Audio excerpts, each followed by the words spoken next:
Hey there, guys. I'm Toby Rudolph, and you're about to listen to the ET Stand podcast. Shaka, brah. For over 50 years, people have come to see the Sharks play. Talent, skill, speed, intelligence, elite-level athleticism. That's not these guys. Biased, one-eyed, opinionated, more often wrong than right. They make up for their complete lack of talent with pure dribble, gibberish, and enthusiasm. This is the ET Stand podcast. Yeah, it's that podcast that has a host who might have finally fixed his internet.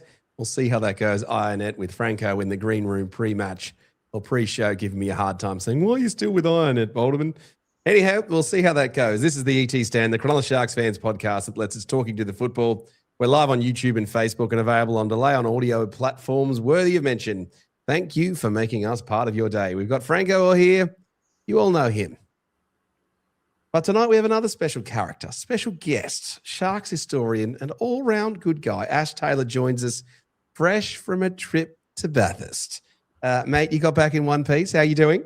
Good evening. No, I'm good. The road home was long. The highway was closed, a little bit dusty, but back in the Shire, safe and sound. Oh, well, we'll chat was about it worth your the trip. Well, I'll tell you what, I'm getting a bit over these away trips where we're losing. I've done Wigan in 2017. We did Vegas, and now I've just done Bathurst. So, yeah, they certainly changed the complexion of the trip coming about the 80th minute mark. We did the Raiders. We did the Raiders, yeah. Yeah. We had a man hug down in That's Canberra. what makes it worthwhile, doesn't it? That's what makes it all worthwhile, those ones in between. Those ones where you travel and they get absolutely pumped, absolutely soul-destroying.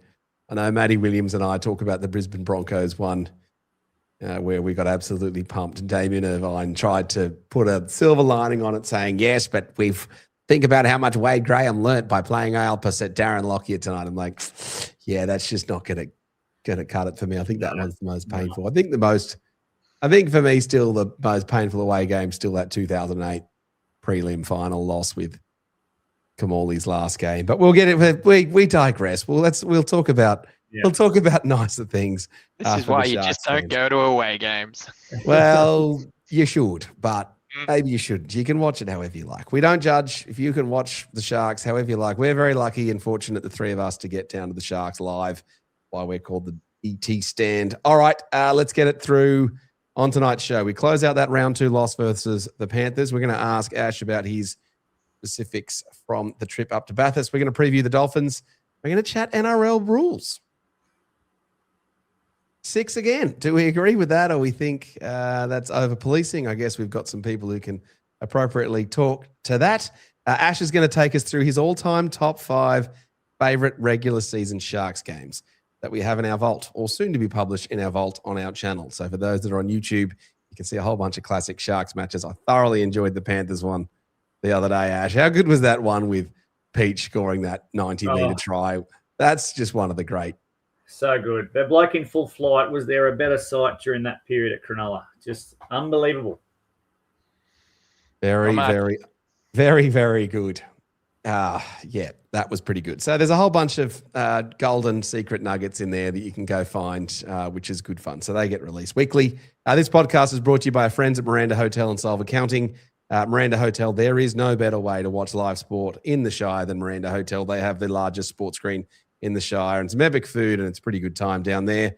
But let's get into the show. We got a few comments coming through, and I knew you were going to be asked this, Ash, from Shark JD, who actually is Craig Fitzgibbon in disguise. Ash, if Ash doesn't tell us what the new secret jersey is, we riot. I don't think you're going to tell us, are you, Ash? I can't tell you, but I can tell you that, and I'd go as far as say we have a tradition of having some of the better retro jerseys, that on-field jerseys, and this one certainly falls in line. I still think when they did that 95 remap a couple of years ago, the diagonal stripe, I still reckon that is one of the best retro jerseys that's been made. But the one we're rolling out this year is pretty good. It will be very good. Is it the high-vis yellow jersey? It is not the high-vis yellow jersey. That was in the category of never to be worn or seen again. What year was that, Ash? 2015, last round of the season. All we needed to do was beat Manly. And we get rolled down at Shark Park on a Sunday in front of a packed crowd. Awful. And end up on a date. End up on a line with a date with the Cowboys up in Townsville where we get absolutely smoked. But yeah, well, yeah. I was always upset that we never, and it's because we were with a different jersey manufacturer, but I was always upset that we never got one of the Marvel jerseys. I thought a Venom jersey for the Sharks, black, white, and blue, Venom logo, Venom style. I thought that would have looked sweet, but we missed out, unfortunately. Yeah, they would have been pretty cool. That few little period where there were the Spider-Mans and the Hulk jerseys and a few of those. You imagine those in the Sharks colours. They would look pretty cool. Would have looked awesome. There's a lot of love for the Titans jerseys actually at the moment with the blue and yellow. They seem to be getting the talk. Different take on a sports jersey. It is very surf club like with the yellow bleeding into the white and the blue. I don't know. Yeah. It's certainly a different take. Shark JD in the comments is saying, I've got some stats on that. Every time we wear a jersey I like, we win. Otherwise, we lose.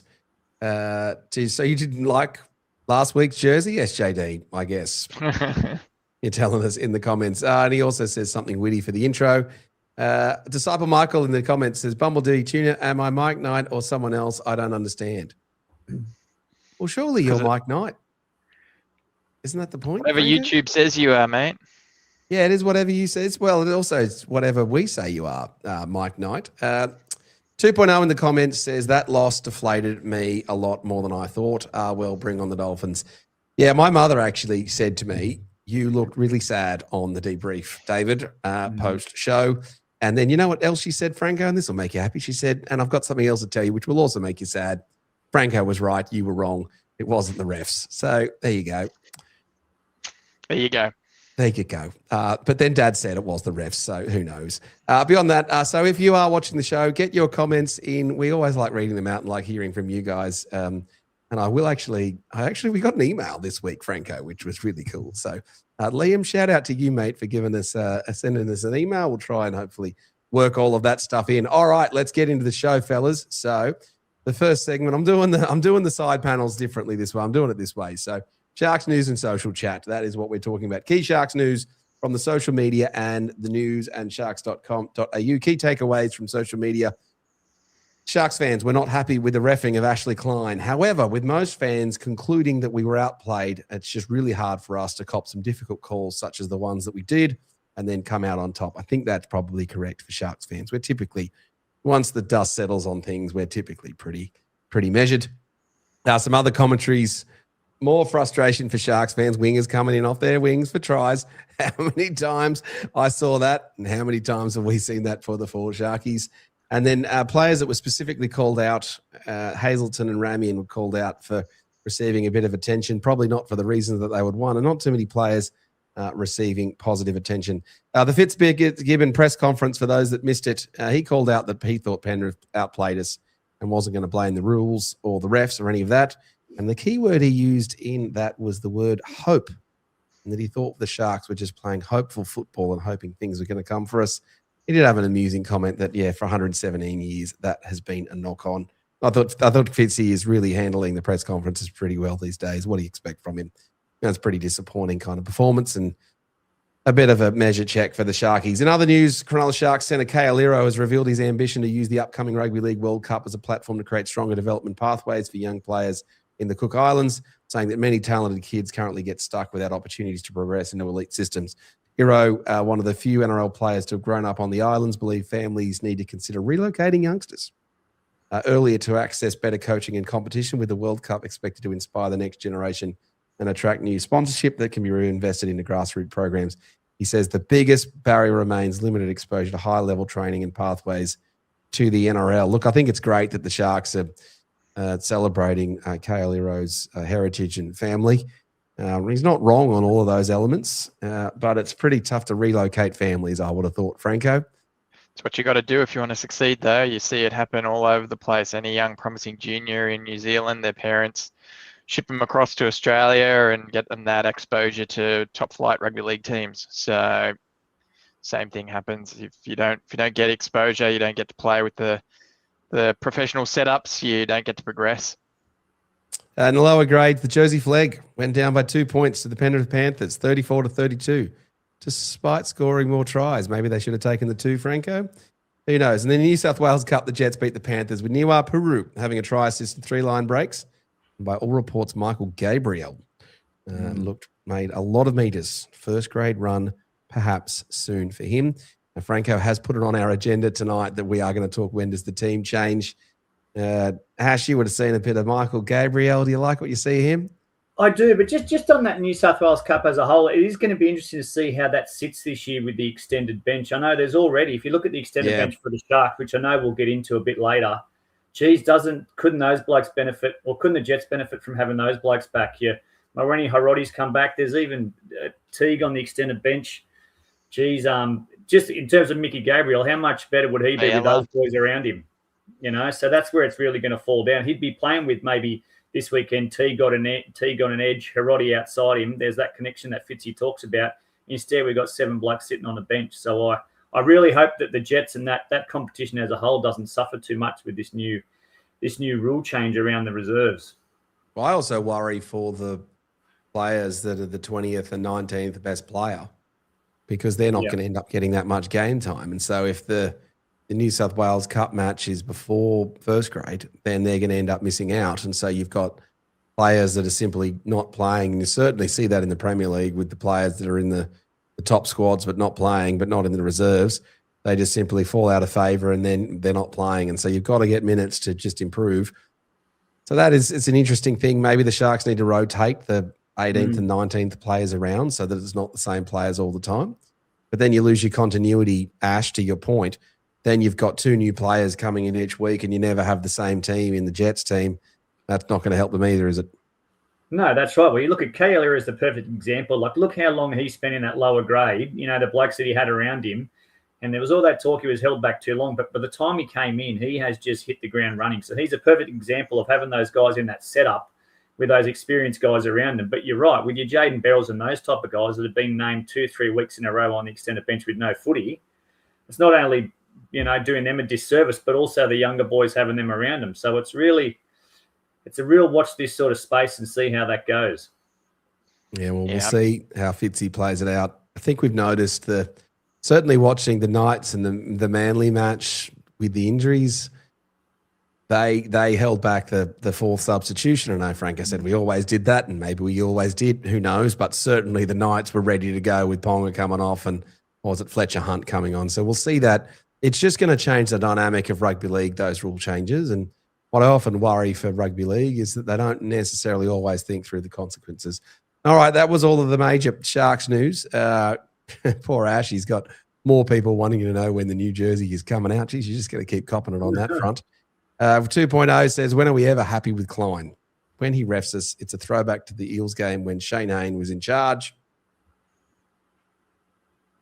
And everyone could have a sin bin. 74-4 was the Shane Hayne game. Who scored the try in the Shane Hayne game, Ash? I don't know, but I think we led 4-0 early, didn't we? I think it might have been 4-0 and we got 74 unanswered put on us. I think it might have been. Someone get in the comments or look it up on the internet. Yeah. Tell us that one. And then Adelmo says, once again, a lesson learnt. Yes, well, I don't know. You've got to put a spin on it. Adelmo thinks it was Wagner. I thought it was Gallen. I thought it was Gallen too. You know.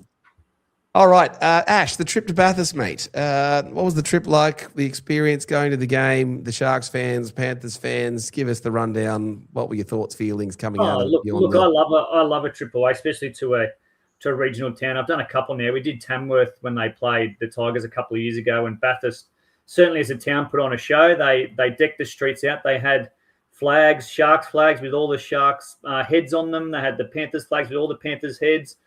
All the establishments were pumped. The accommodation was sold out. So from that perspective, they really and obviously it helps you, right? You're playing a team that not guaranteed, but they're a good chance of winning. So their fans will travel, and it's only a short distance from the foot of the mountain. So from that perspective, it was really well done, and we certainly had a good time.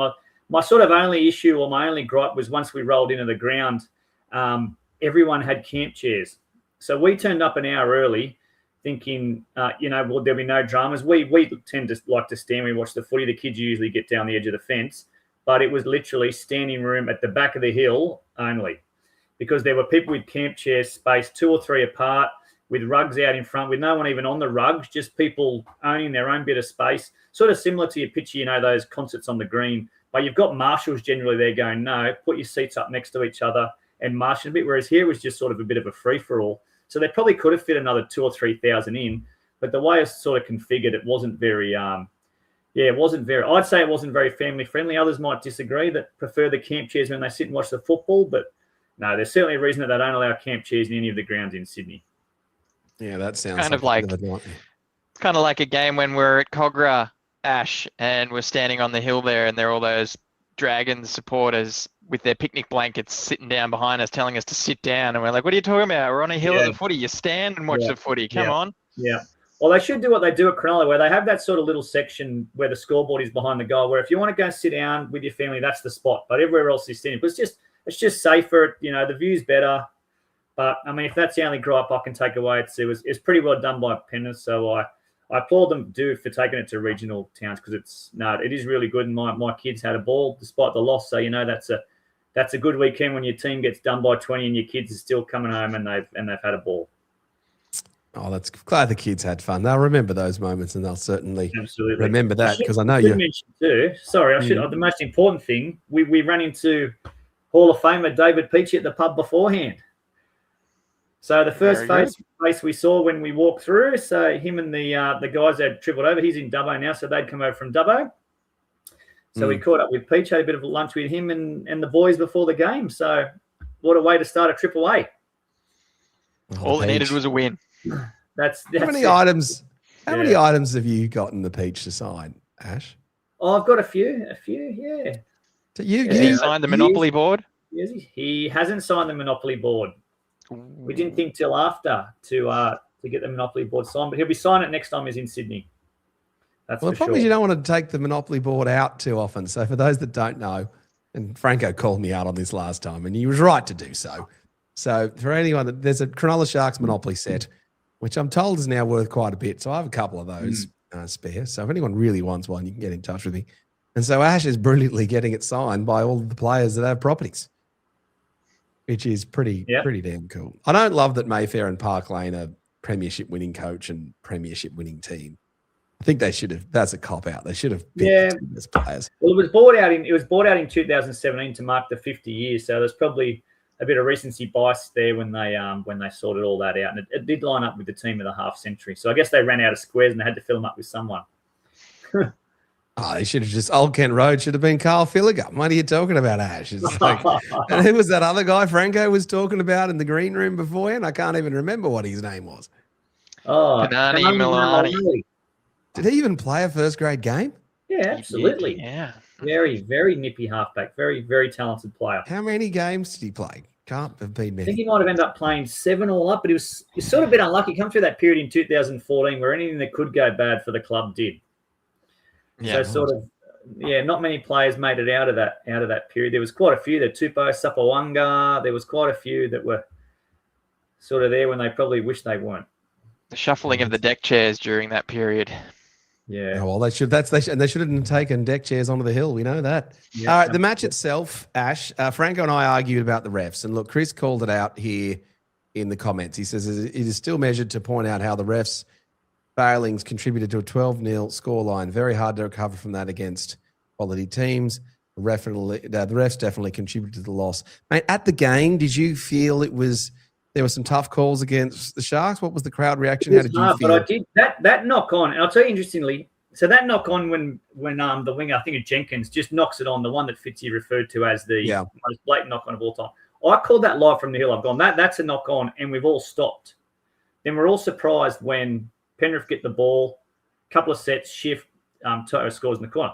So I thought, the next day I'll jump on the NRL website and I'll just have a look to confirm, because I heard Fitzy's comments. I called it live. Up until probably about midday, 1 o'clock, the NRL had that knock on as part of the highlights and then cut it. Because I went to show Mel and the kids after, and that had been removed from the NRL little mini snippet. Now, of course it had. So something's been said. So there's obviously some sort of review in place where they've gone, cut that out of the because it was a howler. Like, it's an old-fashioned howler. And whether or not Cronulla still win, whether or not Penrith still win, most likely they were a better side. They were clinical. But when you play those sort of teams, Melbourne and Penrith, and this is what Fitzy alluded to, you've got to be on. But not only do you have to be on, everything's got to be on. The ref's got to be on. You've got to be on. The ball boys have got to be on. The jerseys have got to be right. Fans have got to be on. No margin for error. Absolutely. There is no margin for error. And then the tackle one as well. So the point I'll make is with those decisions going against us, I think if you play the match 10 times, instead of us winning twice, we win once. And so it's just incredibly difficult for us to overcome. Franco, I can see you want to make a comment. Come on. Look, we didn't lose by 12. Sure, there's the mental aspect of being down by 12. We lost by a bucket, and I think even if you take those out, we still lose the game. We've got to just play smarter. Like I said, if Burns doesn't push his way over the try line and let that go up for a video ref, right? If he just dives with the ball, we get a full set of 6 against their try line. Now, we might not score, right? We might not score then, but that already, just that one action changes the dynamic of the game. They don't get on the front foot. They don't get out to the 20. They don't get to kick their 40-20. So, it just changes the whole game. We've just got to be smarter ourselves. Let's not worry about this. And let's not forget we dropped a ball. Stone Street knocked on, and it wasn't called either. So, swings and roundabouts. But the biggest issue is, Franco, when Cleary bangs that 40-20, they weren't even on the front foot. Yeah. And that's the issue we had. And that's the issue. Every time we played them, he seems to just be able to do that. And that's where, to the point you've made, we have to be smarter. But I think we have to actually take more chances, because it's like when you used to play the Melbourne Storm. You can't turn up and play Melbourne Storm football against Melbourne Storm. It's the same with Penrith. Like, if you look at the game, they never blew us off the park. There were no, Reece Walsh moments of brilliance where they're cutting us to shreds. They just worked in the corners, got down, 18-0 at halftime, 8-6 second half. So second half, we put up a bit of a fight, tried something a little bit different, and we only lost by 2 points in that second half. But I just feel we've got to go and play a bit more footy. And if we lose, we lose. But the Angel, you're banging your head against the wall, and you're getting the same result. And I feel now we just keep getting the same result. We need to do something different. We haven't done the last 10 times we've lost to them. We literally actually got the same result as we did in the prelim. Absolutely. Yeah, you've got to play a bit of footy. I don't know whether it's changing the lineup, whether he looks at maybe starting Talakine, going some smaller forwards and maybe shifting a bit earlier. But I feel if we turn up and look, Fitzy's a good coach, and I wouldn't tell him what to do because he's bang on. But I just feel we need a different approach. All right. Well, we'll get to when we get to the lineups. Let's ask that question. It's a good one for trying things different. But is it also just letting the team off the hook and letting them play a bit more footy? That was certainly what Blocker Roach called out in the commentary. SJ Campbell says, "I'm back. Disappointing. We still can't compete with Panthers. Was a game we needed an X factor to spark something. Was screaming at the TV to kick early or chip and chase." I don't know if chip and chase is right, but certainly a little bit more creativity and not just relying on the crash plays. And look at this. What a moment. Williams 2.0 in the comments says, "Can't believe I'm going to say this, but Franco is right. We need to be a lot smarter." I'm looking at you, Jesse. Just on the Panthers, Ash, the Panthers are the top team, aren't they? They're an elite level team. Yeah, well, I feel, and I'll like anyone to try to convince me otherwise, but I think if they don't go to Vegas last year, they probably win again.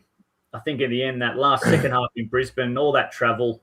They were unlucky against Brisbane in that second half too, though, Ash. They easily all that long travel. Well, as we know, you've got to finish in the top 4, right? And they sort of put the queue in the rack 3 or 4 games out, knew their fate, knew they were going to finish outside and try to be the first team to win it from outside the 8. But I think I think Vegas caught up with him in the end, but they're probably the best team last year, and geez, they're going to be hard to beat this year.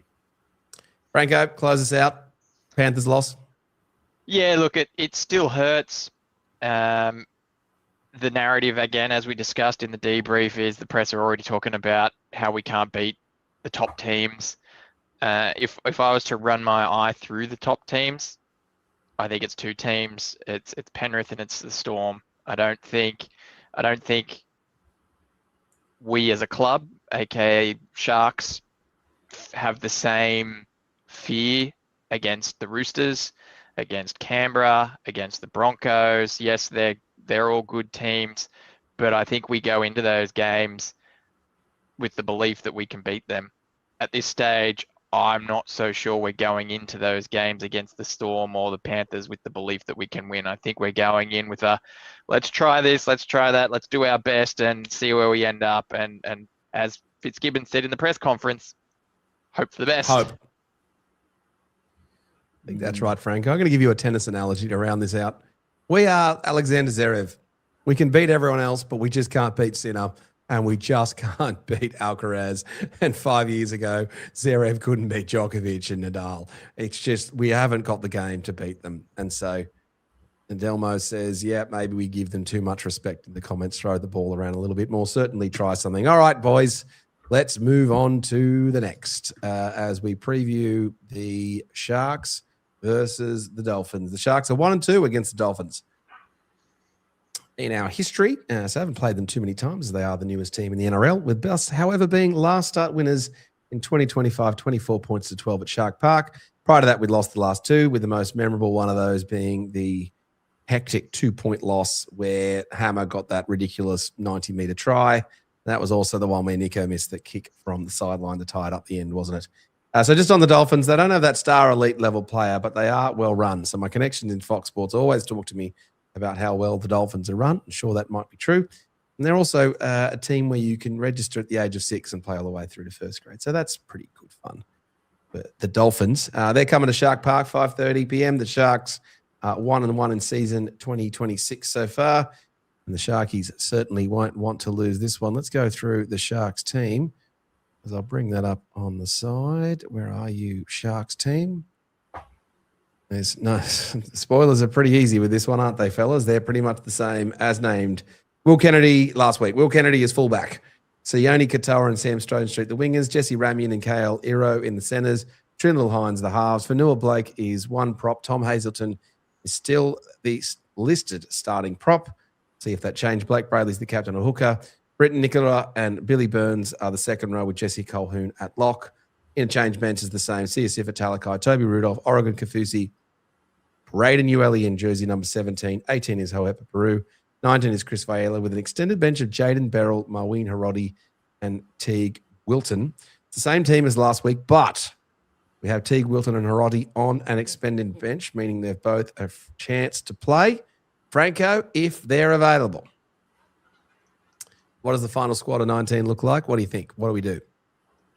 If they're available, I don't think Hiroti's getting a game as much as I'd like to see it. I think he's just there keeping the others honest. I think a few fans would like to see him instead of Ramian, but I don't think it's going to happen. And Teague, look, Fitzy has mentioned a couple of times now talking to the press, because they seem to be asking about Teague a lot. I suppose there's not much else for them to ask in terms of roster, so it falls to asking about how Teague's going, because that's a curse and a blessing of how healthy our squad is. He's sort of mentioned a few times that he's kind of played busted the last couple of years, and this is really given him the first opportunity to come back fit and healthy, and I don't think they're going to rush him. So to your point, if he's good to go, I think he probably comes in off the bench, but I don't think they're gonna push him forward if he's not ready. So I think this might be just a bit of a warning shot that he's on his way back, but I don't expect to see either of them. Wouldn't surprise me if they had him on the bench, Franco, and didn't use him, or used him if they thought that they needed him, or depending on how the game was going. Ash, the team that's named, you mentioned it prior, so this is your free hit. No, I'm a. Do you like the team? No, like the team. Love the team. I wouldn't be making any changes unless you need to. I'd like to see T come back through the Jets. Limited minutes at the start. There's no real need to rush him in. I mean, it'd be, Billy Burns is doing more than, I was going to say he's doing a job, but he's certainly doing a lot more than that, isn't he? He's certainly one of our main performers, and I know Fitzy loves him. He gets the boys up, and he's always up and about at training. So, yeah, I think there's no need for changes. We don't, there's a lot of talk through the socials on dropping Jesse Ramian, but you don't become a poor footballer overnight, and he's a he's got a proven track record as a gun centre, and I actually think he's going to be one of our stars this year. So I would be picking and sticking until we have to through injury or suspension. As many games as we can get these boys playing together, the better we're going to be. There's that's a silly thing to say, but if Fitz used the least amount of players last year, and we went within 40 minutes of a grand final appearance. So teams typically do better if they play with fewer players. Oh, Mike Knight comes through with the comments. I prefer Tom off the bench, and I'm just going to say to you, Mike Knight, in my notes, wouldn't surprise me if they adopted that. I like the idea of the starters. You've got starting players, and then you've got impact players, and I just think Tom Hazelton is actually more of an impact player than necessarily being a starter. Whereas I think Kaufusi doesn't really do as much impact for us as Tom does, but can weather the storm at the start of the matches. So I would certainly be flipping those two. Talakai obviously is an impact player. I just think that's a better way to go. Beyond that, Ash, I've got you here. Favourite all-time Sharks impact player off the bench? Impact player. Oh, I did. I'll have to refer to my notes, but I did. I'll tell you who I used to like, and it's a strange. It's probably not falling within your Talakai type of mold, but I used to like through the John Lang era when they'd play Adam Dykes off the bench. So we did spoke earlier, Baldo. You'd have your Adam Ritson, those big boppers that come in and bash through the middle, but Johnny Lang had a period where Adam Dykes in his early days had come off the bench, and it was sort of like a number 14 role before number 14 role was a thing, and he'd come on and he'd run a lot sideways, but geez, he was hard to tackle through that middle period of the field. What was it? Mitch Healy and Paul Green, Ash? And Paul Green, yep. Yeah. And even the year before, ET played a bit of number 6 through the 94 period, and then we had that really good period with the President's Cup and reserve grade, and obviously there was a lot of talent there, but still a lot of talent in first grade. So they'd use Adam Dykes off the bench as an impact player late in the sort of the first half, and he'd just come in and he would just cut them to shreds. So as far as impact players go, he's one of my favourite, and then probably my favourite in terms of a big body, old Sam Tagatese. Oh, Tagatese. How good was Sam Tagatese? Devastating. Oh, so old good. Tagger. We love Tagger. CWC loved him, didn't they, Baldo? Old Tagger. Oh, no, I love Tagatese. I saw him at Northy's post grand final, and I went up to him and said, "Come on, Tagger, you know me." And he says, "I do." And then I started talking. I'm like, "Come on, Tagger," and he's like, "I do know you," because I always used to call out to Tagatese, didn't I, Franco? He was one of my absolute pet players. Come on, Tagger, go on and kill him. Life's easy when you tag a teasy, I think was the chant. He was very good. Remember that semi-final against the Cowboys when he come on, and we actually scored off 7 tackles, but he in the press pumped conference, we might have scored off 7 tackles, but Tagatese still rang over 6 blokes in the lead up, and he was spot on. That's the damage he could cause, that bloke. He was very, very good. Oh, we digress. Let's get back to looking at this game. So it wouldn't surprise me if we did flip those around. A couple of other comments. Mike Knight says Kaufusi or Toby to start, which I think might be just on Tommy. I do know that, and I think Fitzy said it before. He's gone to paper as saying he likes Tommy because he's a different body shape to Fonua Blake, whereas Kaufusi and Fonua Blake are very similar in the way they're built and the way they run, whereas Tommy's that sort of elbows and shoulders and knees. So he likes that point of difference when he plays those two together, where it's pretty similar when he's got Kaufusi and AFB as the starting props. So I know that's why Tommy's probably preferred starting at the moment, just that point of difference he brings in relation to his body shape and the height that he brings. Franco? I'm just going back because 2.0 has popped a comment there. I'm very happy to see him call out Michael Sullivan, which I'm assuming is his impact player. Now, I hadn't given this question any thought because this first time I heard of it. And it might not be my answer, but without thinking, that's the name that popped into my head. Yep. Michael Sullivan. It's a shame what happened and that he moved on. But yeah, I thought he was awesome. He was very good. Very good. He was very good. What do we do? And I'm thinking of the Ennis and Leisha swap was that one. Yeah, Sullivan. Well, we had that period where we just had 2 hookers. We had like Tavita Latu floating around and like. Well, he had personal issues and he needed to go. So. He did.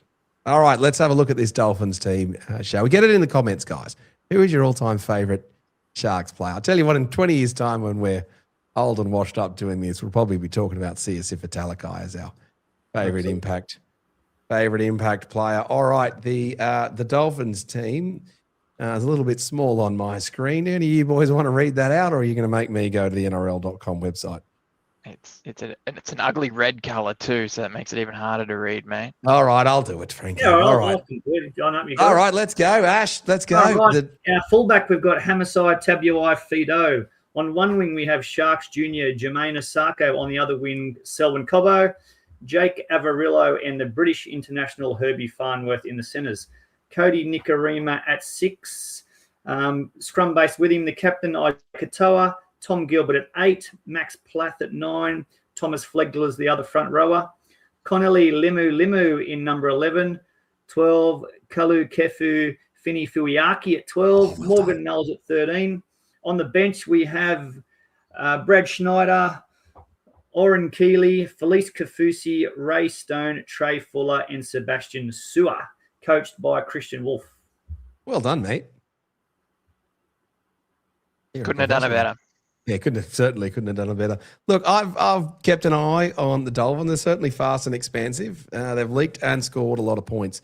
I watched with interest them against the Titans, and I thought, the frisky Titans are looking spirited. They've got good vibes here. And then Titans just blew at that. Philip Sammy just had a couple of errors, and the Dolphins just came back into it. You're going to play fast through the middle, the quick outside backs. I'll say my view on how we win, slow the middle and control the ruck. Dominate the first contact, kick smart, turn them around. Just less crash plays, boys. Keep your patience and let's strangle them like the Panthers strangled us. And 0.5 on how we win. Let's just sing up Cronulla at the end. My 5-point plan on how we beat the Dolphins. Franco, the strategy. Do you think the Sharks can do that? What do we need to do to win? Oh, look, it's very simple. We just got to win the middle, I think. Katoa is a very good half. He's very clever, and just make sure we don't give him time and space to do what he does, and just do whatever you can to stop Herbie Farnsworth, because Herbie, isn't he? Just put him down to score at least one try against us. I think he's done that every game against us for the last couple of years. Just stop him, close that down. But really, this is going to be a game where I think we're going to be matched in the forwards, and we need to just get over the top of them. I think with Flegler back, he's sort of given them an extra punch that they sort of were lacking last year, and gives them that extra confidence. So we just need to try and flatten that out and not give them the space to move around. And then theoretically, if we play the way we played against the Titans, our backs should get over the top of their backs. Ash, what are you expecting of the Dolphins and the Shark Park experience on a Saturday 5:30 game? Yeah, well, look, this is a really good matchup for us, isn't it? Because unlike Penrith last week, and I'm not talking in terms of talent, but this is a side that'll want to play a bit of footy from either end of the park, whereas Penrith will strangle your kick into the corners. I reckon this side's a better matchup for us because I want to play a bit of footy. Like, the Hammer's going to go. We saw what they did against the Titans, and that's very similar to us when we're playing our usual sort of footy. You know how the back three like to attack early.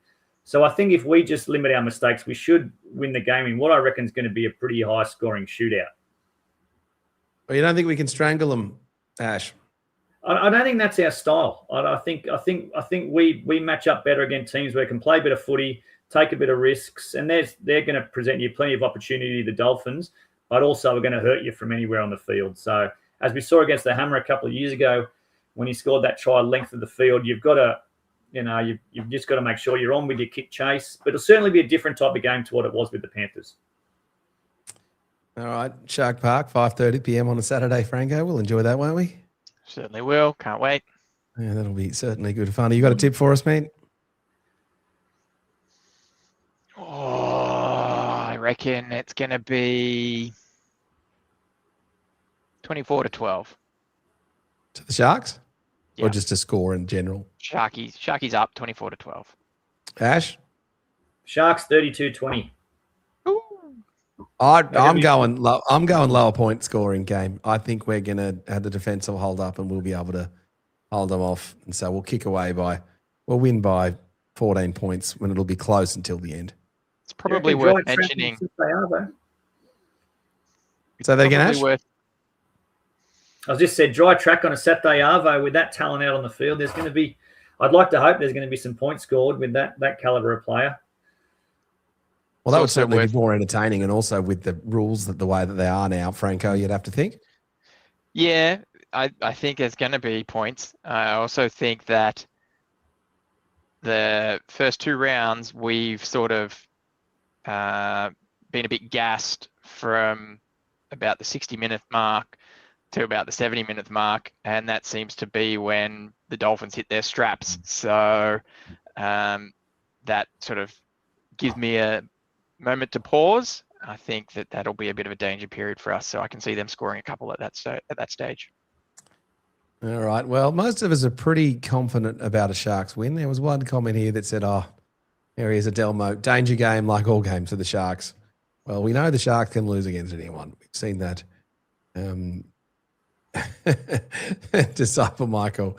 Mike Knight says, if we get Sherry back by the weekend, it will blow out. Is that for us or for them?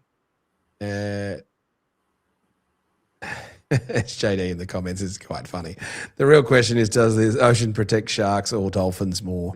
I think it probably protects the sharks more, say, because the dolphins always get put in a zoo. I don't know. All right, well, we've touched on the rules. So of the current NRL has certainly been making headlines for the rules, and the Sharks questioning the 6 agains, and Todd Payton and Dearden coming out in the press conference saying that the rules are ridiculous. Franco, what do you make of the rules at the moment with the 6 against? It doesn't bother me. I think it's one of those things that definitely rewards momentum. And this is a benefit to us more often than not, because we get momentum and we're a good team against most sides. It obviously does not benefit us against the Panthers or the Storm. But yeah, look, I think it's just the way the game's played. Everyone's got to be a bit fitter. Everyone's got to be a bit more aware of what they're doing. Make sure you play the ball correctly. I understand the gripes about not knowing exactly what the 6 again has been called for. It's especially annoying at the ground, so I can understand the players themselves being frustrated by that. Ultimately, you got to trust the guys running the game. If they know they're doing the right thing, and if they're trying to do the right thing, then so be it. The shifting it from the 40 to the 20, that's basically just pushing it back to where it was a couple of years ago. So it was there before, then they moved it back, and now they've undone that rule and moved it forward. I think it does make for a free-flowing game. It helps, again, being a team that's been in the top 4, or at least been in finals for the last 4 years, to not gripe about that kind of thing. I could be a Tigers fan or a Dragons fan, or even an Eels fan, and just be like hating on this rule, because it really does give those teams that it's a feast or famine kind of scenario now. And if you're not feasting, it's really hard to get at the table. So for us, I'm not going to worry about it. I'm okay with it. I think it's something that in 6 months' time, if the wheels fall off the wagon and we're on the receiving end of it, It'll be tough for us. I might change my mind, but as it stands, it's fine, especially since my crosshairs are now firmly on contesting the bomb, because I think they've absolutely destroyed that. Contesting of the bombs. And that's my Rubbish. gripe. If we're going to talk about rules and what doesn't work and what's ruined the game, that is absolutely just killed it for me. You can't bat back. You can't bump into someone. It's just Everything's an escort. Yeah, you just got to get better at catching the ball. It should reward the skill of catching the ball. If you get put off by an arm waving through, then you're not Didn't good you have enough the at idea, catching the Franco, ball. where it was just a complete free-for-all and you can do anything? No, my idea is that I think escorts should technically be allowed. Obviously, you got to look at the way they move and what they do. But I think you should be allowed to be an escort. You should be allowed to stand in front of the catcher or put yourself in position to block the catcher or protect the catcher, which will then mean that people on the attacking side get better at running different lines, different angles, and smarter at looking who's where before looking up to jump and catch the ball. I think that just adds a whole new dynamic of rewarding people who can play smarter to get to the ball catcher and put up a contest there for that. Also rewards the kicker for kicking it up higher, so it gives them time to evaluate who's standing where and trying to block or protect the catcher. I think that just adds a whole lot of fun dynamics to that contest of the high ball. Now it's just it's very similar to the gripes of protecting the kicker, all right, protecting the halfback. You can't tackle them without the ball. You can't, hit them while they're in the air, all those sorts of stuff to protect them. Fine. It's annoying. It's frustrating. I get it. But in this scenario of a contest of trying to catch a high ball, they've taken out the risk. So there's safety is no longer a concern. Anything that's, tackling a player in their air or taking their legs out, I get all that. That's fine. But if you bump shoulders or if you're waving your arms in the air, that's fair game as far as I'm concerned. I think that's fair game as well. If you're waving some of those ones, you're right. You're right. Ash, what do you make of the rules? Oh, look, in fear of sitting here seeming like the middle-aged man that keeps referring to the good old days, it certainly is becoming long removed from the game I grew up supporting. But you've got to evolve, don't you? You've got to evolve and overcome, adapt and overcome. But I do feel, I agree with you, Franco, there's certainly it is widening the gap between the good teams and the bad teams, because it really is. And I saw this, they had the stat on Fox Sports last night. The two teams that have been, and probably not penalised, but have copped the most six agains or caused the most six again, Penrith and Melbourne. The two teams winning the comp, which says to you, are they using it tactically? In terms of, you saw that, are they giving away those Campbell says, that's what SJ Campbell says in the comments. He thinks the Panthers players are deliberately doing it. Were they deliberately doing it? What did you think? They're live, Ash. It was hard to tell live, but it did certainly feel like a stop-start game, and it did certainly feel like they were getting the six agains at a point where Cronulla probably didn't really need them, first or second tackle, when we weren't really in great field position anyway, whereas we were sort of getting pinged fourth, and it felt like that, fourth, fifth tackle, when we're already under the pump. They've already got a roll on. Kenny's cutting us up through the middle. So it really is, at the moment, the team that can hold the ball. And that's why we're getting these blowout scores. And that was exactly, when they used the term flat track bullies in terms of what we did to the Titans. We got that momentum and just didn't give it back to the Titans until the 60th minute. And they managed to put on a couple of tries. We got it back and just went whack again. And it's, I feel that it is widening the gap between the top and the bottom, unfortunately. Luckily, like Franco said, we're at the top. We're at the top. And we can well, we're fourth. It's good for us. It's good for us beating everyone else, but not so good for us beating Melbourne and Penrith. Just to close that one out, I firmly agree with Franco's kick stuff, but maybe that's because I've sat next to him in the ET stand for a bloody long time, and anytime anything happens with the kick, we're instantly talking about how ridiculous that is. I will just say on the six agains, just want to remind us what the six agains solve for. So what used to happen, and if you remember, a penalty would get blown, and there were far fewer penalties, and the impact of a penalty was so significant that the refs were scared to do it, or when they did do it, they would then kick the ball 30, 40 metres, and especially the good kickers. And so the one that really reminds me is the kick that Andrew Johns did against us in 2001 when Chris Beattie hit him late. And so what they're trying to do is solve for that, so the impact of the penalties is not as great. So, and I think if you want to actually, maybe are they over-policing it? I just think the teams are breaking the rules too much, so therefore the six again. But I actually like the idea of, rather than giving six again, it's three more. So if it's on the fifth tackle and you give them six again, it's like, well, that's like a serious amount of ascendancy. So rather than giving them six again, you give them three more, might be something different. And so if you're on the second tackle, then they get 9 tackles instead of, or you find some way of reducing the load when they get to the end. Something like that, I think, might fix it. Don't know the answer to that, but what you don't want is the referees having to do maths in their head and forgetting that it's 10 metres rather than 8 metres, but something to help them might work that out. Don't know the answer. We'll keep thinking about that one. Get it in the comments. What do you think of the rules in the NRL? I don't mind them, and I particularly do like the 6 again. All right, we have Ash here. Now, for those that are subscribers to the ET Stand, and if you are not a subscriber to the ET Stand, then please do so. It notifies you of all of our videos and all of our content as we upload it. We do a Tuesday night show every 8:30 p.m. We also do what we call the debrief, which is our instant match reaction post full time or as soon as Franco and I can get home if we've been at the matches live. And a big part of what we're doing this season is we've got a whole bunch of matches from the vault, and which Ash is helping us secure, which is a hell of a lot of fun.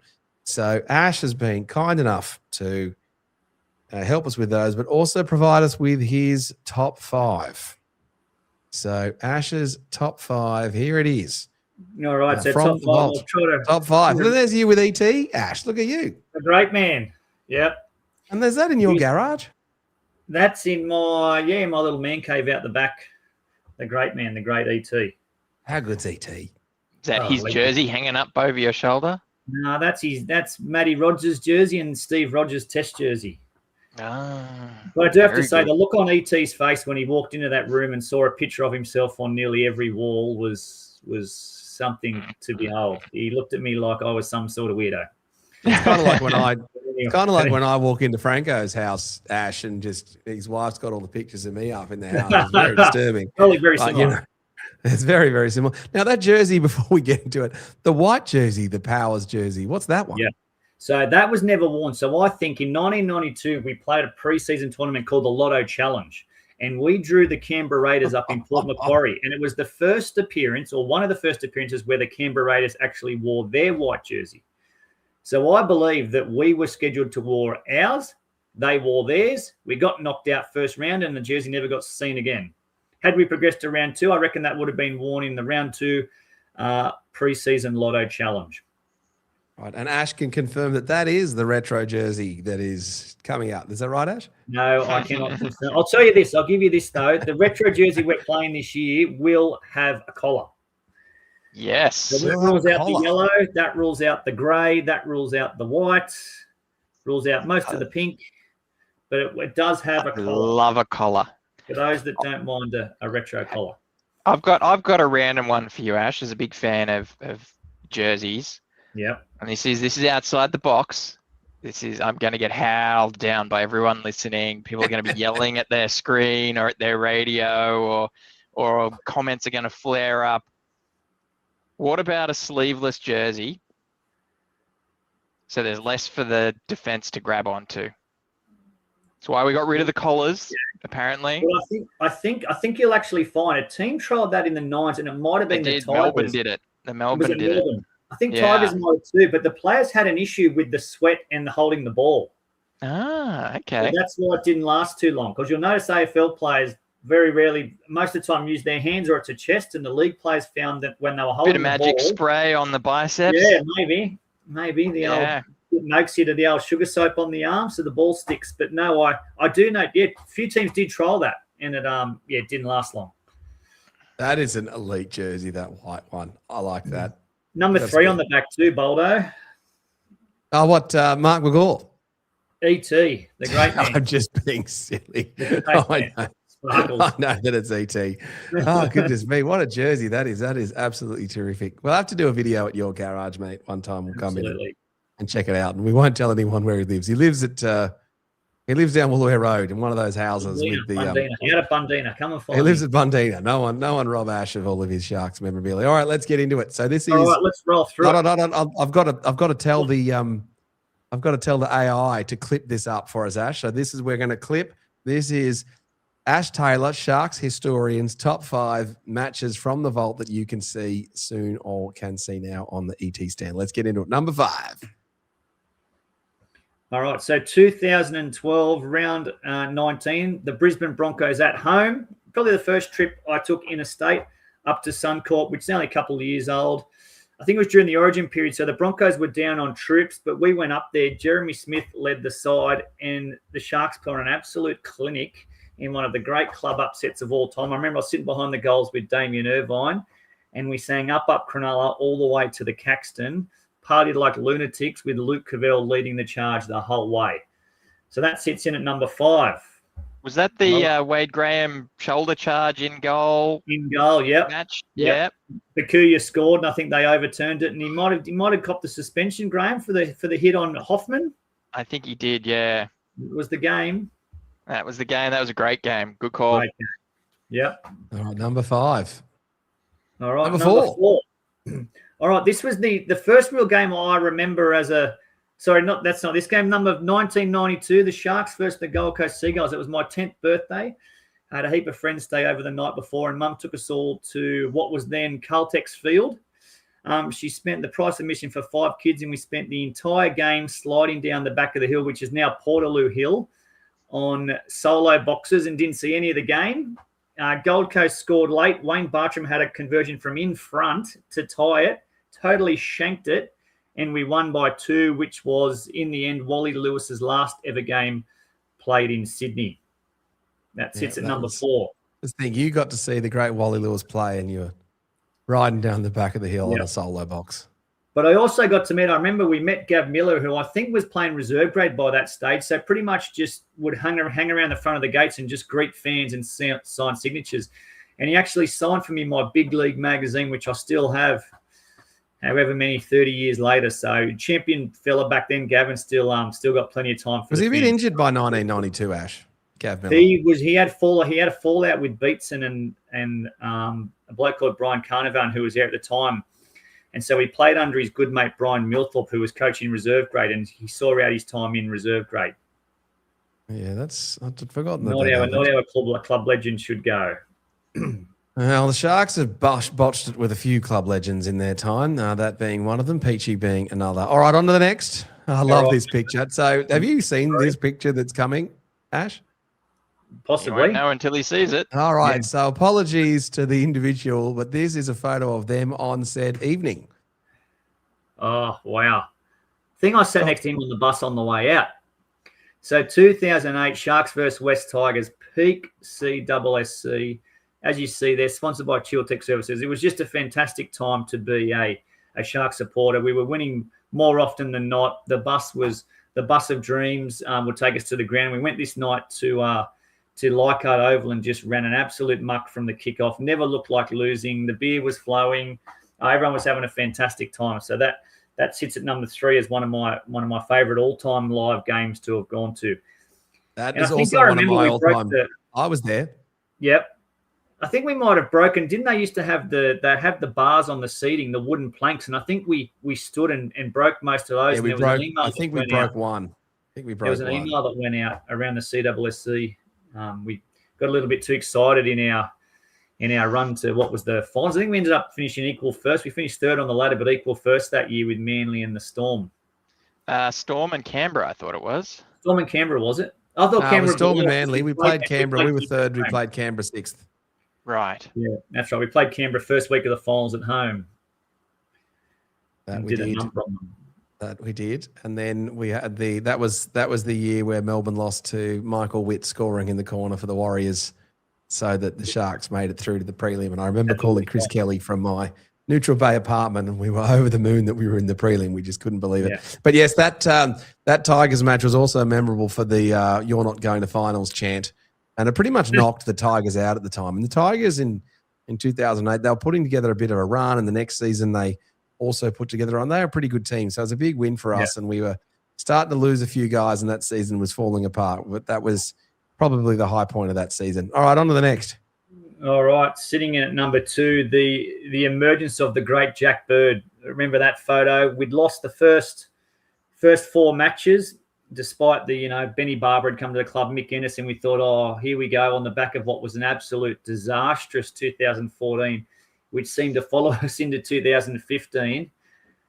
And then come the moment, come the man, this bloke, Jack Bird, just ran an absolute muck against the Roosters at the footy stadium on what was a cracking Sunday afternoon. And it sort of set us on our way. I think we finished 5th.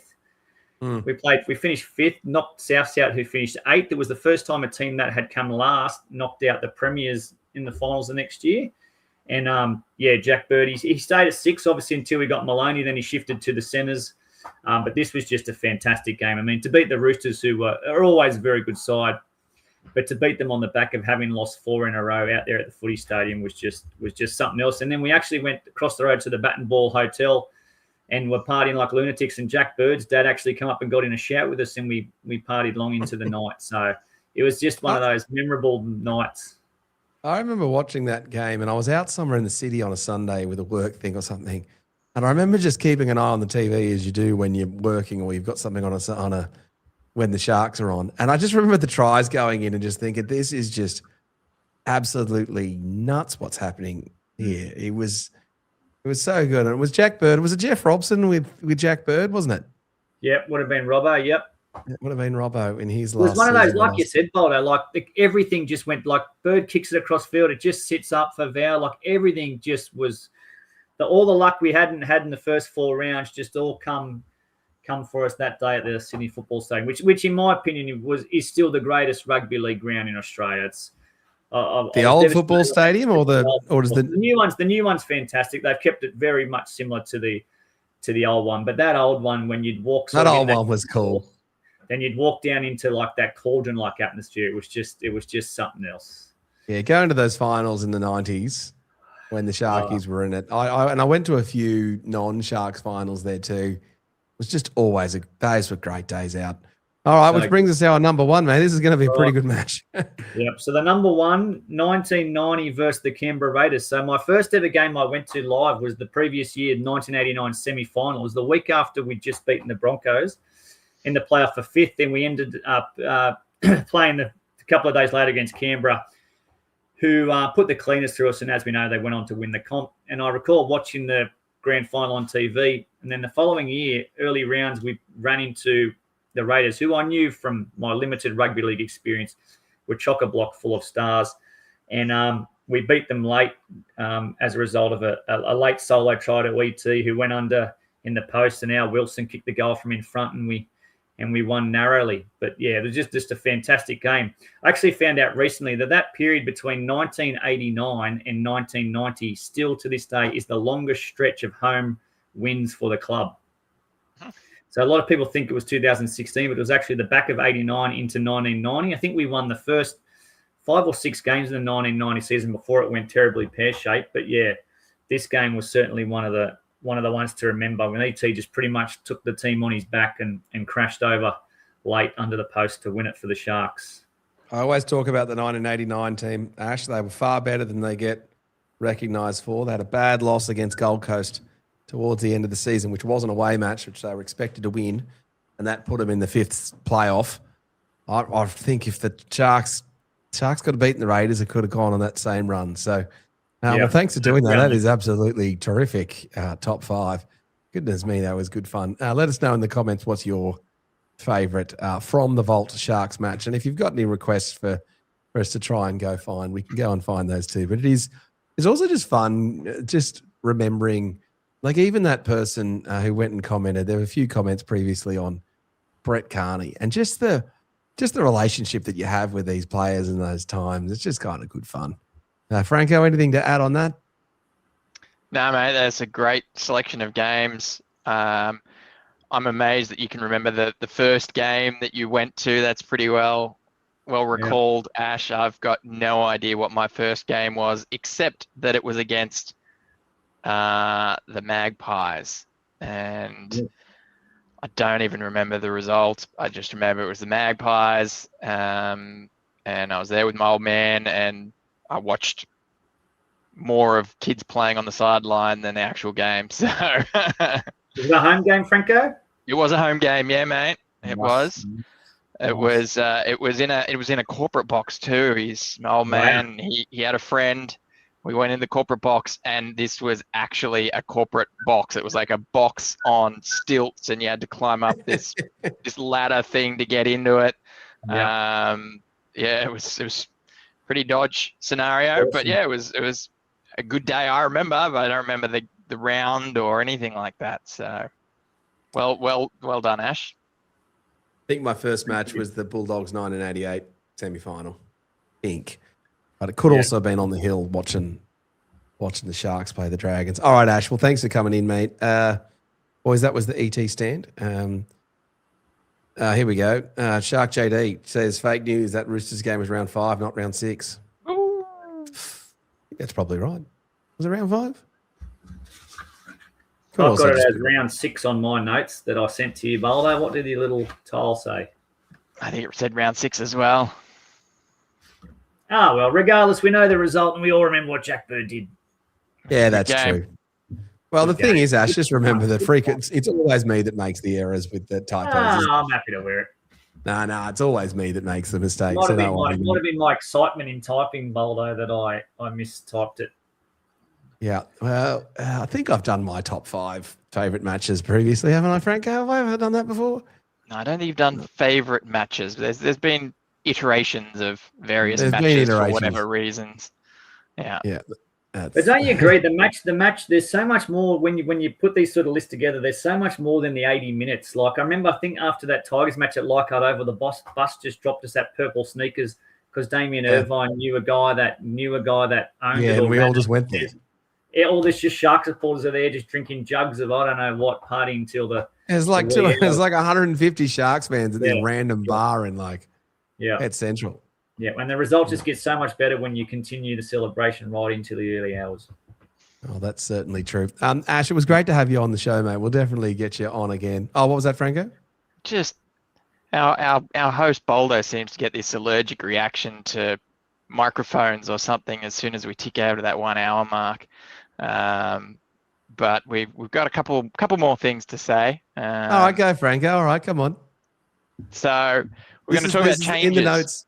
In the notes, it says anything else Franco just wants to talk about, and so give us a love or a like if you want to hear more from Franco right now, so that encourages Franco. Come on, give us the likes. Let's go. What do you got? Right, here we go. So just one thing that I would like to get on and out in the open before it becomes a thing. So this is not anything we're talking about needs to happen now, but just something to get a little earworm into the brains of Sharks fans. Especially after the loss to the Panthers and people sort of talking about changes and maybe Ramian should be dropped for Hiroti or what can we do, who can be moved on or whatever. I don't think any of us here are suggesting that there should be changes just yet, but cast your mind back to 2023. It was a pretty good year, as has been since Fitzgibbon has joined us, but there were problems, and every fan you spoke to said the same thing, same concerns, big problems in defence. Pinpointed, Moylan has lost a bit of pace. He's not defending well. The combinations with Teague aren't working. There was a few things that we needed to get right, and people were asking for some kind of change there. So certainly, it's not working. This needs fixing. There were arguments to not change it. The team was doing well. We were still winning. We were in the top 6, maybe top 4, depending on the week. Finally, it came in round 21. The previous round, we got absolutely destroyed, 44 points to 6, I think it was, by the Warriors. And finally, that was it. The coach had enough. Out went Moylan, in came Trindle. Out went Teague, in came Colquhoun, I think. So there was a bit of a change for a game against Manly, which we did lose. We nearly got there if only Kennedy had passed it in the dying moments instead of trying to go himself.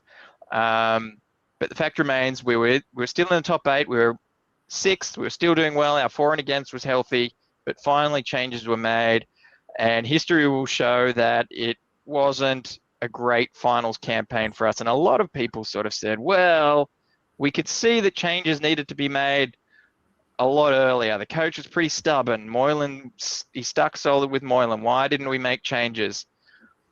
The reason I'm bringing that up is this is a very crucial year. Obviously, we want to win. Everyone needs to want to win.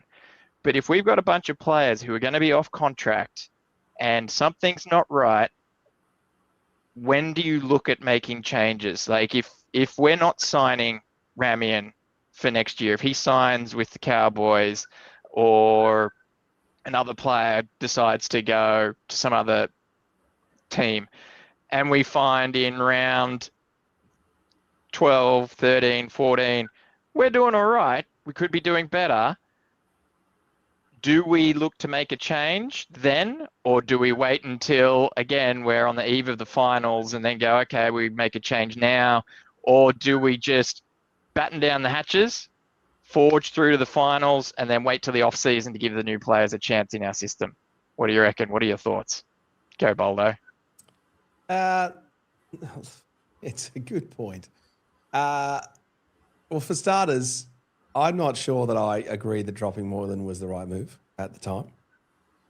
So we didn't do anything in the final series, and at least with Moylan we had some attack. And yeah, but Moylan's defence was shocking, and it was proven to be correct eventually. I agree with you in that if we've got juniors that are off contract, and you'll have to refresh my memory of whether Ison and Gabriel are off contract or not. Ison is not off contract. Ison is not, but Gabriel is. Gabriel, I'm not sure. I think he's still got another year left. I just think it would be a shame if we didn't have a look at them in the same way that we never gave Dane Nielsen a look. So I remember, I talk about this all the time. Dane Nielsen, when he trialled for the Sharks on Gosford, he was awesome. And he just never got in the team. And so then he had that problem. We're like, we kind of blew it with him. So I can certainly see your point. I'm not sure the Matt Moylan dropping is the best example of that, but it was certainly an example. And if you were going to run with Trindle in the finals, then doing it in round 23 was the wrong time anyway, in which case he should have done it earlier. So you're right. Yeah, I could. It's more a case if it's falling off, the wheels are falling off the wagon. Do you give the wheels are falling off the wagon? The Ashes point, right? You got to get games with the squad together.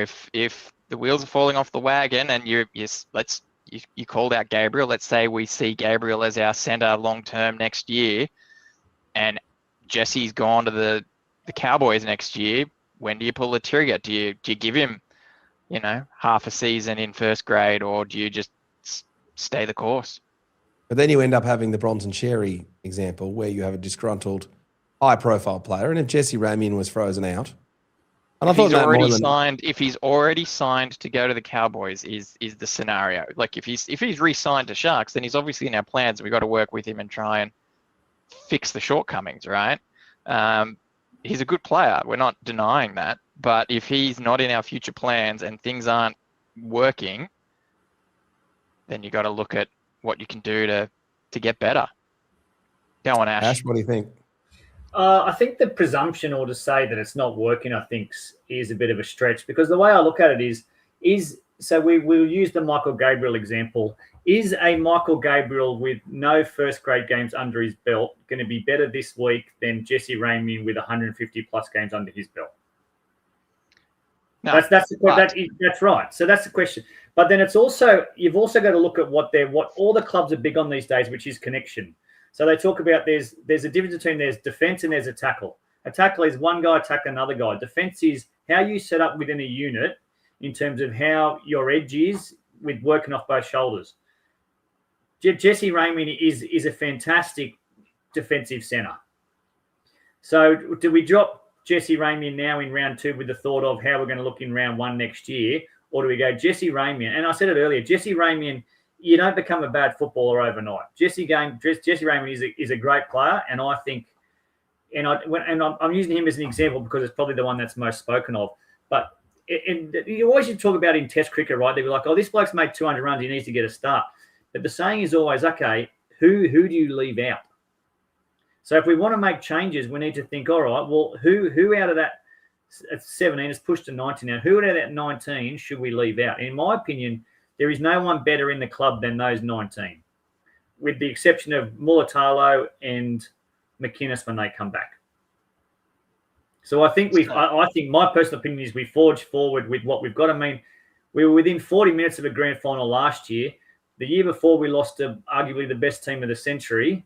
So, we just got to, I think we push forward and just hope that, like we said, those little things, Franco, in terms of, the bounce of the ball and all that sort of thing, and hope we're there at the business end of the season. We push hard towards that top 4 and then we start again. But I don't think changes are the answer. Just to center the goalposts again, Ash, I'm not talking about round 3 or round 4. I'm saying in,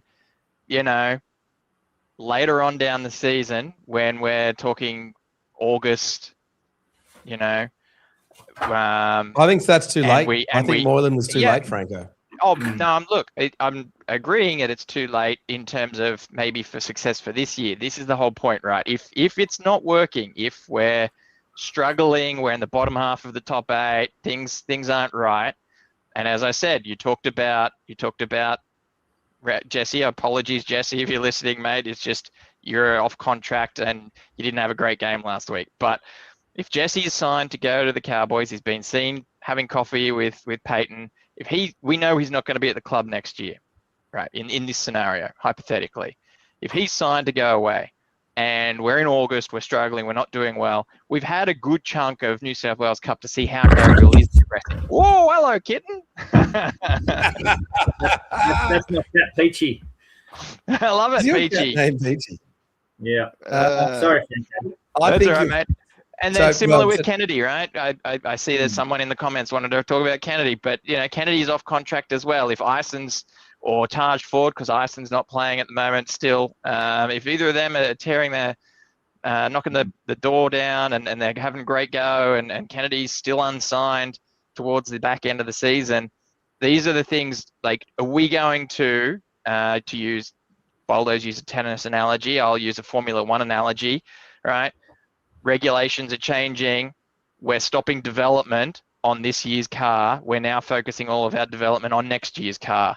Do we put someone like Ison or Gabriel in this year's team, again, down the back end of the team? If we can't win, Franco, if we don't think we're winning, if we can't win, then you play all the new guys. We get them in there, they get some first grade experience, see what it's like, then an off season, and then round 1, they're not complete rookies. That's all I'm saying. I think, is that the thing, or do you stick stubborn and keep the team as it is?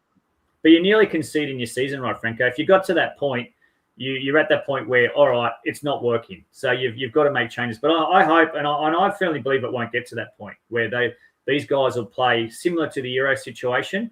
Ison, Stone Street, those guys will probably end up in the Jets, and they'll be pushed into first grade to become regular first graders next year. That's my thought. You know who got frozen out in that same scenario, Franco? That's what happened to Peachy with South Sydney, with Nathan Merritt.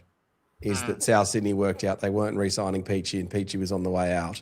And so they played Nathan Merritt in the finals. And if you recall, Peachy then went to play for the North Sydney Bears and played for the North Sydney Bears in the reserve grade grand final and was simply electric. And I remember thinking, Souths are just crazy here for not playing Peachy. But they did, and history will show that they didn't do so well without Peachy, and they should have played with him. I think there's also an element of respect you've got to show for some players and not others based on their standing with the team. Back to the point of Gavin Miller. Maybe they were freezing out Gavin Miller. That's probably not the way that he should have ended. It's a tough one. But it's results driven, right? You've got to sometimes that nostalgia needs to go out the window. As much as we all hate it and we hate what was done to Miller and Peachy, it is results driven, and it's why we've got podcasts like this, because people like to sit around and talk who's better, who should be in, who should be out. But I got the utmost confidence in this crop can get the job done this year. So do I. I'm just slightly less confident. I'm not to use a pun that might be on the nose. I'm just throwing the cat amongst the pigeons. That's aimed at you, Peach. All right, we'll get your comment in there, gang. When should the Sharks make changes? Wholesale changes. Let's call it wholesale changes. But can we just say, Franco, do you think there's anyone at the moment that's knocking down the door that's demanding selection? No, there's not. There might be someone that I would rather see get a go if injury presents itself. So I think, especially with the extended bench, gives us an opportunity to have someone, and I've spoken his name before, I'll say it again, like someone like Felix Fertilli on the extended bench. And if our game is going well and we find in the 60th minute, similar to the Titans match, we're up 30 points, here you go, young fella, have a 15-minute stint, get a taste of first grade. I think there's room for that. But as far as consistently replacing someone in the regular starting side or regular bench, no, I don't think there's anyone there yet. And I'm Felix just is one of remembering Chris Kelly's taunts of you, Franco, where it's, if you listen to Franco, you just play all the juniors and drop the entire team. But those were much darker times. Those are much times. What you were going to say, Ash? I was just going to say, those in the know down at the Jets have got massive raps on Felix, and there's certainly a thought that he'll be a first grader. But you're right, Franco. We do need to be very careful that if we do hold these blokes back too long, they end up going. And Franklin Pele is probably a classic example, who Fitzy, I know, had ready 3 or 4 times to play first grade, and for whatever reason, through injury, illness, or indifference, didn't quite get that game, and then ended up, going to the Bulldogs. And now the blokes, I'm not sure where he's playing. He's playing over in England at the moment, but he was certainly next cab off the rank for the Sharks for a long period, but had Andrew Fafita standing in his way. Yeah, exactly. No. So it's just something to be aware of. I remember very vividly 2023, everyone starting to arc up against the coach. And again, if the wheels are falling off, is there a case to be made that, it's not working, changes might need to be made. And then one more thing, just to lighten it up. We spoke about the rules, Boldo. You asked me what I thought about the rules. It's very difficult to talk about the rules because the NRL website still has the official rules from April 2023. They don't have the new rules. If I want to go and read the rules, I can't read the rules. I just love this show for the constant gripes that we just have. The things that just come up over and over again, and that is one of them. Post the damn rules. I remember when I interviewed Volandis or Abdo, and Franco says to me, "Did you ask him about why the rules aren't posted on the website?" I'm like, "No, I didn't, Franco, but I probably should have." All right, guys, that was the ET Stand podcast. We could. Oh, he's lost his internet. IINet, was that who he said he was with? Oh, Boldo, he's going to have to find another internet provider, I think. Jeez. Put in the comments who you think he should move to for the NBN. Who are you with, Ash? Broadband, Aussie Broadband. Aussie Broadband. That's there the we one. go. I'm with Aussie Broadband too. Aussie Broadband. Yep. Go to Aussie Broadband. I just dropped Boldo. out, didn't I, Franco? You sure did. You were gone. Yeah, well, I was ready to do a wrap up myself right there. All right, well, but why don't we get Ash to wrap it up? Ash, take us away. Close the show for us, and I'll hit end stream. All right, thank you all. Fingers crossed next time we touch base and chat. The Sharks have just put the absolute cleaners through the Dolphins on what is no doubt bound to be a fantastic Saturday afternoon down on the hill at Ocean Protect Stadium. Until next week, see you all. Goodbye. For over 50 years, people have come to see the Sharks play. Talent, skill, speed, intelligence, elite-level athleticism. That's not these guys. Biased, one-eyed, opinionated, more often wrong than right. They make up for their complete lack of talent with pure dribble, gibberish, and enthusiasm. This is the ET Stand Podcast.